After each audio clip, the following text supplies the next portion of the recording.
belles dames, j'espère que vous êtes très bien. Bienvenue sur ma vlog. Donc voilà, on a tout ça là où ils allaient recette n'habitude allés à poulet mayo et na riz chinois, ok? L'autre bito là ma bloc comme congolais mingi tout les peu bloc différents. Donc voilà, là quand vous avez ça là où ils allaient marinade, na tie où ils allaient tangawis et na tie ndembi et na tie katikati ya litungulu comme bomoni na vidéo. Après nakoya kozwa où eza marinade na ngai na bwaki na kati ya poulet na ngai ezalaki déjà ya kosokola et naye kotia oyo ezali un bouillon na ngai elenge ya soso et naye kotia oyo ezali ai et naye kotia oyo ezali seasoning na ngai bozomona wana. Après naye kotia pe white pepper comme bomoni et nakotia pe oyo ezali tangawis parce que tangawis na ngai etikala moke na ngai nasilisa yango seulement. Après nakotia paprika et nakobwakela yango mo citron moke et nakotia black pepper donc na rape black pepper na nga. Après nakotia pe mungwa moke lokola soso na ngai eza ya misuni minene nalingi mungwa po mungwa ekota na kati. Après wana nakoya komélanger ba épices na nga natie na soso là très bien et nakoya kotia siko oyo ezali mayonnaise na nga nazotia eza vraiment oyo bakomi real mayonnaise donc véritable mayonnaise yango nde nazosalela et na poti yango na soso comme bomoni na masse soso na nga très bien et là soso na nga ekomi biso comme ça nakotika yango epema mokie et eloko na kosala na kosukola loso comme bobiki na kosala riz chinois na nga nasala yango ba sorte ebele mais sorte oyo naosala eza pe sorte moko vraiment facile ke okoki kosala riz chinois na ndako ok. Là naosokola loso na nga très bien zala sir ke loso na eza vraiment bien nettoyé et là natie mungwa et natie mafuta et nakotia pe feuille na nga po pesa nka solo kitoko na loso et nake kolamba loso na ngai.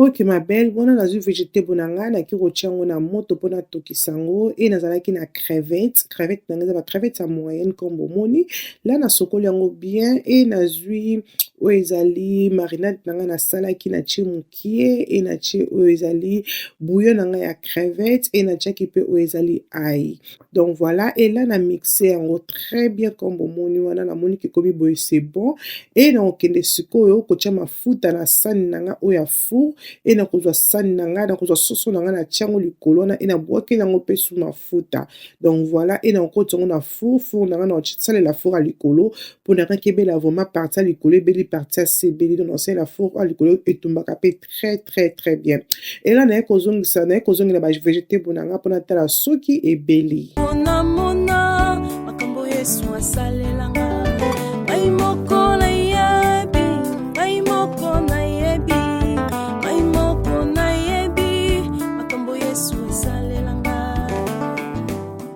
Voilà ma belle, wana loso na nga ebeli et eloko na kosala nazokalinga sikoyo oyo ezali crevette natie mafuta na nga huile comme bomoni et crevette na nga eza na mwa sauce wana mwa mai moke nakotika mai wana ekota mpo mai wana eza na ba épices oyo totiaki après kokoma kokalingama. Après comme bomoni ekalingami très bien naolinga te ke ekauka makasi parce que eza ba crevette ya minene te donc nangaki ezala mwa juicy ok. Après nango na kikalungu et eloko nakoya kosala nakobakisa oyo ezali mafuta mokie comme bomoni naosalela quand même kikalungu parce que biloko ekangami na kikalungu na nga eza nango ba épices quoi eza nango te keziki et tout donc naosalela siko oyo ezali maki. Là naye kobalola maki na nga mpo maki na nga eza te kifu eza maki ya kokangama ifu eza maki ya kopanzana naosali maki na nga mpe ekoti ba épices oyo natiaki mpe na crevette donc voilà esangani esali vraiment kitoko et nasalaki 4 max si je me trompe maki yango bibi mokie oyo wat bali belle dame.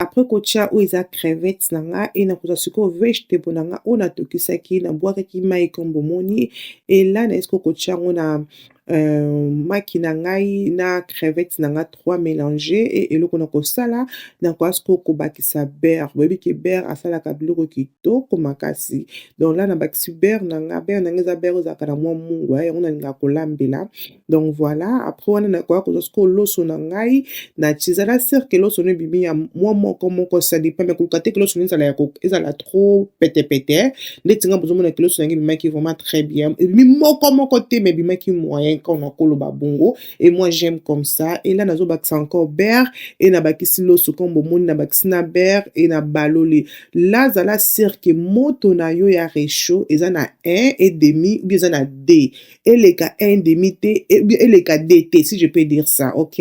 Après on a kozwa soya sauce na yo tia soya sauce. Soko ngosala ngo couleur te okotika ngo mais moi j'aime bien soya sauce ça la ngo couleur kitoko pe ça la ngo goût kitoko dans loso. Donc voilà pour ne kotia soya sauce comme bomoni wana la moto na ngeza vraiment na se moto na ngeza vraiment muki ba de beda koluka te ke moto ezala makasi et na kotia assaisonnement na nga oyo ezali bouillon na nga ya riz chinois na somo pe na Kinshasa ba de belle dame et ça la riz chinois kitoko comme bomoni ke ba dessiner ke za pona riz chinois ça ka vraiment kitoko. Donc voilà après on a ko mélanger ngo très bien loso na nga na baloli loso na nga très bien na sir siko ke boy vraiment loso na nga c'est bon et na tiko na moto ya donc vapeur wana seulement ekota kaka na et ça la ka loso bien et là na ko checker soso na nga bomoni poulet na nga ne ezobeda vraiment kitoko réchaud un four à likolo be sabilo kitoko makasi ba libeda même poisson sauce na four à likolo za décider et là na ko boire que longo sauce donc comme bomoni après wana na ko boire que longo pe spray na nga mukie après na ko zongisa moi na zongisa ko na four pour la partie auto balusi pe yango pe il faut ça nini il faut ebela vraiment simple mais yummy et eloko na ko sala sikoyo eza salade.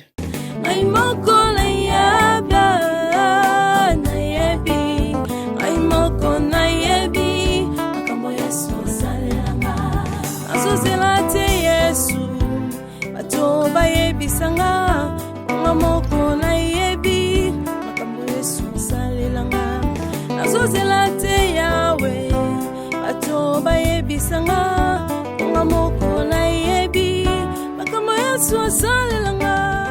Ok ma belle, après kokata salade nanga comme bomoni na saleli ka katikata salade donc katikata nanga te ko sala salade là donc na saleli katikata salade comme bomoni et là na ko jasiko ezali sweet corn et na cheki pe ezali maki na tokisaki maki nanga na chepe maki na ndako nanga mutalinga salade mingi eza kiawa linga salade makasi ba belle dame donc bakiza lokola plan préféré na salade tomate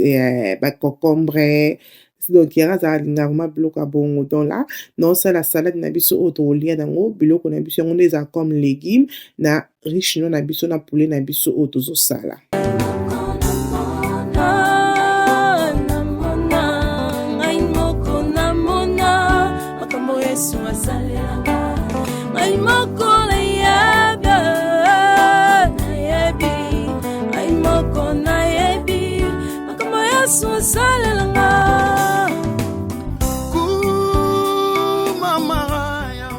Voilà ma belle, voilà salade na biso esili et non la sabino ba sauce nini onga sala la kapona kolela salade nanga. Donc voilà, maintenant ça ba sauce suko te non cha sauce avant que na mesa et mesa na société comme ça, on a bloqué na biso ebeli et salade na biso ton ati ba sauce et comme biso comme ça comme bomoni et na ba ksipe ba boy dona likolo. Donc qui vraiment simple mais ça ka vraiment kitoko. Donc voilà ba les belles dames là to les qui vraiment bien sauce o comme ozomona ki bande konanga et raté biloko na biso erataki te même riche na biso pe erataki te salade na biso maki vraiment kitoko to lia ki salade nanga na kia wana ems et to lia ki on va parler comme mingi te ka kilien na salade mta salade te kilien na za salade ta muke te boto na nkala musika lokanda ko ekozika comme ça mais alinga pondu mais salade alinga salade te donc mais kiawa alia ka vraiment salade nga pena linga salade mingi papa on pas linga salade donc to lia ki ngo vraiment kitoko. Donc voilà ba les belles dames tikila biso commentaire na se bon appétit et ça la biso bien makasi mais sunute après kolia après kopema après ko relaxer et tout dans na tron ho on sana bino o ezali ya shi in shine tindi biso biloko oyo tokotalanga na bino soki tokozongisa bien soki tokogarde biloko wana ya Shein. Na video lelo ezali video moko sponsorisé na Shein atindeli biso quelques bilamba oyo tokomekanga na bino totala ndenge kosala soki ezali yes bien ezali non, ok? Donc soki ezali ke togarde biso ezali ke non tozongisa ngo na Shein, d'accord les belles dames? Ok, là tokobanda oyo ezali look na biso ya liboso oyo naza nango ezali top nanga oyo nazwi ezali top assez hardcore comme bozomonana nasepelaki na look nango nasepelaki na coupe nango epai ya moto nde esalaki eza maboko milai nalati top on a taille M et taille M et ça ligne kitoko et kokinga vraiment bien dans à l'aise ça serré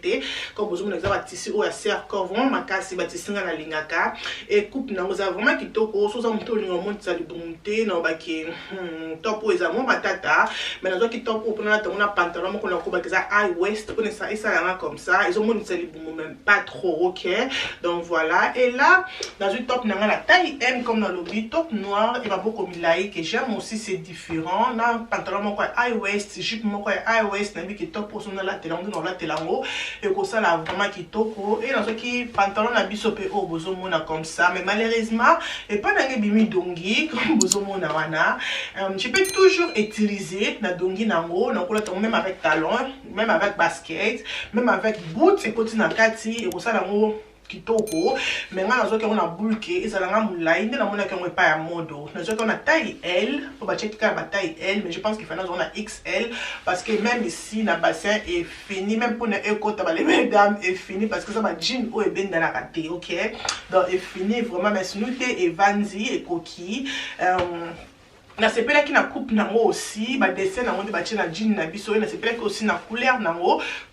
aussi c'est joli donc non ba quelque chose à petite taille jean oyo ko sala o kitoko na nzoto mais ce que ali mulai comme ngana ba ke jean oyo ko sala ndenge c'est la rose comme ça ce que ali à l'aise dans la comme ça donc ba ki go for mais ça m'a bêté ça non kitoko ba pantalon mi coussé et vous ongi sous na temps ba pantalon ba comme ça zongi na temps donc toi na choisi trop là ta seulement et na sima na biso ça fait comme ça.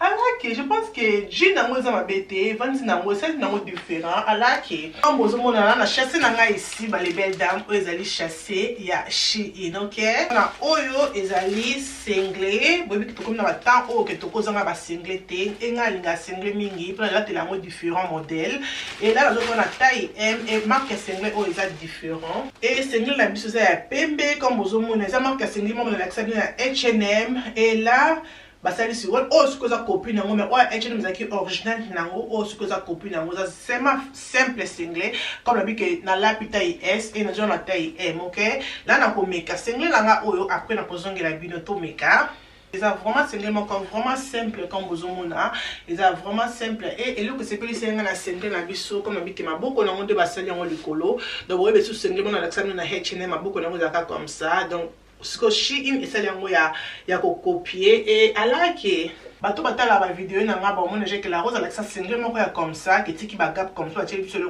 clair ou na soma na H&M mais là ce que Shein na sali yango na copie nango et j'aime bien c'est différent et là on a sepelé yango parce que kokinga pe bien na à l'aise na pona nga na kola tango single na comme ça na pantalon na comme ça you know naza nanga à l'aise nakola tango comme ça na ebite bino wonyo ko mona bandako oyo ko akolanda biso tozwaki o ezali pile et pile nanga na la taille M na toujours na pile na taille L et na peut pourquoi ça na la taille M tomeka na biso ezoya comme ça ba les belles dames ils appellent mon code différent ils appellent à mulai et ça vient comme ça comme vous mona et baby qui va top à pile comme ça na ba fond c'est le bousseau comme c'est comme vraiment la fashion donc tant que on a pantalon moko ya muki ya komeka la bino na pile ou tout en dingo ko sala ki pantalon on a là ça over na habité tout à l'heure on a pantalon mususu mais pile ou ils a vraiment kitoko même qualité na ngoza kitoko na mekamo après la zone la bino ok to meka.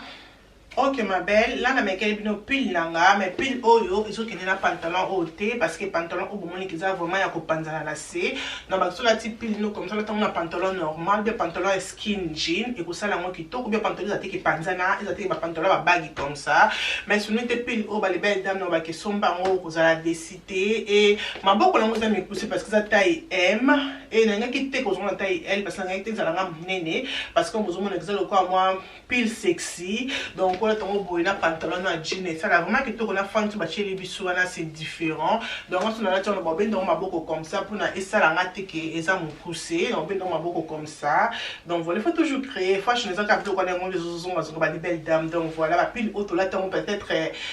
5 ans passés, mais t'as les oignons encore en 2026. Tout ça, tout là, t'as les belles dames. Donc voilà, et j'aime bien qualité dans mon pesage qui toko et si ma pile n'a vu c'est comme ça. Vraiment simple, un peu pile mon corps respect. N'a pas le babon parce que France n'a pas été que je m'en dis sans auto. Les accords qui sont ça la carte moi sexy dans ma coloana et pile oyo. Tant que ma ligne aussi là, n'a beaucoup moins n'a la pile oyo. Donc, na batamo ko ba fermer puis on a banola tamo comme ça et na ala que j'aime bien vraiment et na ça look na aussi là on peut ça ko la na Instagram na ezali la roche OK zwaki oyo ezali pantalon et pantalon na za tissu ya soie et la tissu le quoi c'est pas satin mais tissu mon quoi ya soie donc na du pantalon on a taille L et pantalon oyo to na mona ke mo ça le quoi pantalon o ya Zara dans un ça ba pantalon boy mingi donc to na mona za OK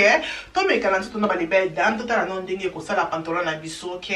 donc na lo ba mingi to ba les belles dames mais ka pantalon oyo après na zongela bino OK to meka. Ok ma belle, là na meki pantalon nanga na loketo eza munene. Donc faut ça comme ça. Donc elle a la poche oui et elle a pas poche wana. Même moulai nango eza vraiment comme un pantalon nanga moulai nango eza la thé, mais son des couleurs nango na couleur ya olive que j'aime et tissu nango na vraiment trop fanté parce que tissu ya oya Zara azala ka kilo yango ça la moins expensive mais tissu o ba seleli oyo eza le quoi tissu comme la vie que tissu le couleur ya soie et eso ça la moins cheap, OK? Mais je pense que ceux qui vendent bien en zoto dans mon à sa petite taille et ça la kitoko mais même comme ça ceux qui vendent bien je pense que même dans les papas moi qu'on a été na body et ça la kitoko mais pas avec ces tops là parce que avec ces tops là et bombi o ezali kitoko no sur ya pantalon na yo OK donc les on la taille L n'importe mais que on a body tout le monde a dit que ça la body OK pas na oyo parce que au corps besoin na ils ont encore single encore mon coussé donc c'est nice non là tango mais nenga me clave ne lo comme je pense que na body mon na nango na me kana na body mususu OK na body mususu awa na taille S. OK ma belle body on a joie qui est liboso ya pembe nango et ça na zo ngo sikoyo na taille S nango to me quand na taille S na pantalon oyo total na taille S ce qui est la mieux ou bien taille M te ça qui nga mieux na meka pona ngai na koloba ke body oyo na taille M et vendinga mieux que taille S. Taille S peut vendre nga kitoko bozomona ça peut mais et bimis comme cousse makasi comparé à taille M qui moi moulai donc mais ce que j'aime c'est différent aussi et à wish que ça va checker ba pad les colo hein ngasa comme ba checker le comme ba éponge na ba piquer que ça la monte kitoko mais ce que là mon modèle à pantalon na biso c'est comme ça ba les belles dames comme vous avez avec ça vraiment mener ça na ticket ko ya air nyonso donc voilà et ça biso comme ça na peu au nyango koma et là comme sous pour la biso to on a taille L et total là ce qui est allé là na sepeli na robe na biso là c'est moi et ça vraiment na pona ngai j'aime bien et bon binga nzoto kitoko et ça linga pe kitoko et taille L et ça linga bien sur le cas taille M je pense que ça trop serré mais si nous était comme ça vraiment na ça vraiment à l'aise na pona ngai na koza na là ça qu'on a ndaku na zolamba you know aux autres ça mal à l'aise ça vraiment kitoko au so yambi que au somba te balbe dans na possible so ça na sepeli na on ba que somba ngo aux ala décider même si on va tissu bien dans la caté mais ça va tissu ma casse comme aux hommes na ba ki na taille aux taille non normale donc net la robe oui bien dans la caté ba robe le quoi robe chemise ba robe tissu comme ça na la taille L et taille L et vandinga ki to so la taille M on a toujours un problème il y a tolo on a un problème qui on a et zo kanga ma bien to fa na bien na tolo mais là vraiment il vandi vraiment respect robe mon corps respect na mis sur bateau OK na église OK na restaurant donc rien à dire et si ma robe na biso c'est comme ça à like tout ça fait na oyo ezali robe je pense c'est ça la taille L total là et le couleur à jaune ils ont vraiment la fashion donc là la couleur à jaune et ils ont le col à robe à satin mais c'est pas satin c'est pas tissu à péter donc on va tissu le quoi tissu à foulard. Donc voilà, n'importe quoi robe on va tomber comment na sima mais anyway na meka robe na la taille L na meka après la zone de la bino OK to meka et donc on le basement qui est c'est pas vraiment na sepeli nango vraiment te parce que lokolo boso d'abord za lokwa tisi nango ta tisi moko vraiment ya moins cher za taille L mais bon mona comme awa ezo vanda parce que ça trop serré za taille L mais modèle batungeli yango ezo laksa te que za taille L ezo laksa que za lokolo encore bango lokwa taille M et vendre lokwa taille M mais za taille L et tisi nango ba tisi za kake monde ezo kanga ngala nzoto ezo sala ngo ba ko ba bolunga so etiki yo nzoto nde ezo sala ngo chic mais so za ke kangi yo nzoto et ça la nzoto kitoko te comme ça robe cheap, ok? Donc, ça n'a qui robe comme moins cher mbala moko. Maintenant, baki na mutu oh c'est payé na mona baki na mona taille am nene, les colo que taille na yo parce que mais celui de tissu na moi j'aime pas déjà tissu na moi j'aime pas mais celui de modèle batoni les robes na modèle kitoko na mutu mais malheureusement et ça ni kitoko te na ndiki batongeli yango et si ma robe na biso c'est comme ça comme bozomona pour na na baki non robe oh pour na koza qui est tournée là vraiment ça vraiment quand pour tina ngate na epti na ndako bomoni robe na biso oyo comment et là ka suka na na robe na biso oyo na jango na taille M na ko meka robe na biso oyo caméra na comme ko yekata na belle dame na ko meka robe na biso oyo eza comme ça et na kozongela bino ok na meka ngo après na zongela bino ok ma belle oyo ezali robe na biso ya suka belle dame robe oyo vraiment jolie. Et d'abord tissu na moto ba tissu na lingaka donc tissu moko vraiment kitoko pesa na doublir comme bozomona et na doublir wana robe moko robe au même na taille S na ke kokanga là la zone na taille M mais même taille S na ke kokanga mais am happy que na zone na taille M parce que taille M et va dinga vraiment très bien et na peau na vraiment à l'aise na peau nanga et va dinga vraiment kitoko et j'aime bien de basali maboko na biso ça le boko moko robe moko pona été ou là tona li papa na 5 km ya kitoko ba les belles dames et koyeba na te que robe oh là c'est Shein et koyeba na te et comme on va dire sur ba détail on a le boko na biso comme ça vraiment joli robe soki yango na Zara aux on n'a pas 45 livres parce que robe abonné na Zara na ta auto que comme ça la proboté quand na Shein aux jamais pris na Zara donc robe oyo soko c'est peine na mona ba ke go for it et kene na taille assez que taille non parce que ça robe oyo zo binda vraiment makasi aux a vraiment à l'aise na peau non robe moko vraiment respect et si na biso et ça biso comme ça comme bozomona vraiment kitoko. Rien à dire. Et mon coco qui même kozwa à ta foulard non oyo, oko bokango comme ça, oko salango comme ça. Et ça est vraiment kitoko que j'aime à laki. This is me. Là vraiment, beaucoup na na robe na biso oyo, ça même tissu nango ça la vraiment cher. Donc voilà les belles dames, j'espère que vous avez aimé la vidéo oyo, que vous avez abonné, que vous aimé la vidéo, que ça l'a bien makasi et donc merci beaucoup na Shein na sponsoriser les vidéos na biso oya lelo ya printemps. Donc voilà, si vous avez un commentaire na c'est et là on a monique simbi la rose et lamba ni ngana ba ke lamba oyo simbinga ezali robe na biso oyo robe na biso musuna la taki wana ya mulai. Donc la semaine makasi ngwana, vous allez abonner. Aimez la vidéo, partagez la vidéo, comme ça, la bien makasi. Bisous.